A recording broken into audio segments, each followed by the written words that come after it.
Hello, you may have heard about some strange things related to observers in physics. In relativity theory, even the speed of time and the distance between 2 points can differ for different observers. And in quantum mechanics, it is even said that the observer creates reality itself. In this video, I want to demonstrate how different observers can see the details of a physical process differently while the observable result remains independent of their perspective. We will explore this concept using the principles of Newtonian mechanics only and two virtual cars. So let's get started. In our scenario, we have two equivalent toy cars. Both cars have the mass of 1 kilogram and are accelerated to a speed of 1 meter per second in opposite directions.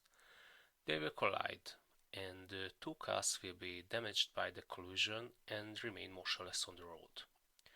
The question is, how much energy was released in the collision? This is an important question because the amount of energy released determines the extent of the damage caused.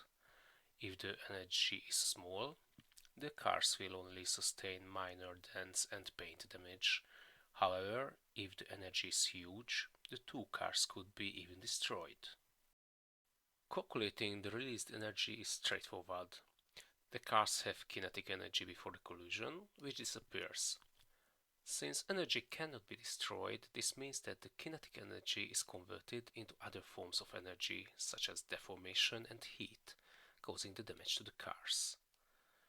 The formula to calculate the kinetic energy is mass multiplied by velocity squared and divided by 2. The resulting unit is joules. In our scenario, both cars have a mass of 1 kilogram and are traveling at a velocity of 1 meter per second. Therefore, the total kinetic energy of the two cars is 1 joule. This energy is released during the collision and causes the damage to the cars, so case closed. I didn't tell you explicitly that we observed the accident from the sidewalk.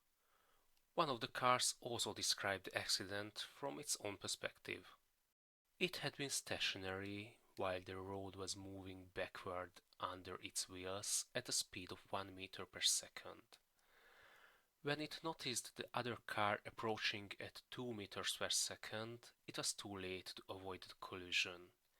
The kinetic energy of the other car was 2 joules, twice the amount of we calculated.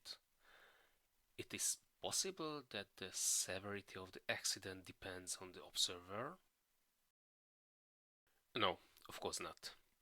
The fine details of the process can depend on the observer, but all observers must agree on the observable outcome.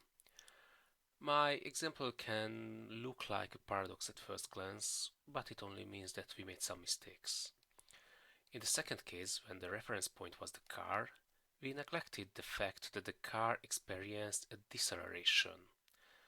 It is not a so-called inertial frame. The usual laws of the physics, like energy conservation, are not valid in it. We can create an inertial frame moving with one of the cars until the accident. In this frame we will see that the followed car has 0 kinetic energy and the other car has 2 joules before the collision. After the collision, the kinetic energy won't become 0 because the remainings of the cars are still moving at 1 meter per second. We can calculate the kinetic energy at this point. The speed is 1 meter per second, the mass is 2 kilograms and the total energy is 1 joule. The energy released by the collision is still 1 joule, like in the first reference frame.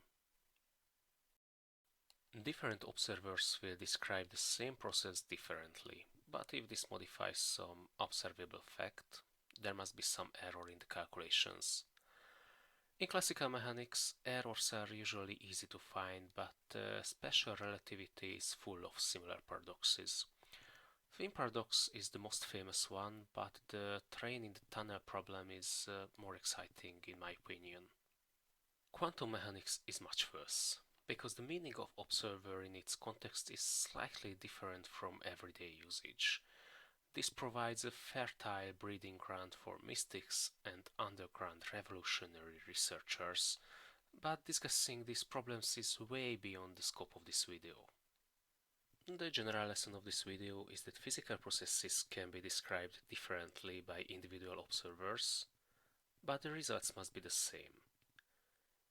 Thank you for watching, I hope you enjoyed it. If so, please press a like and subscribe.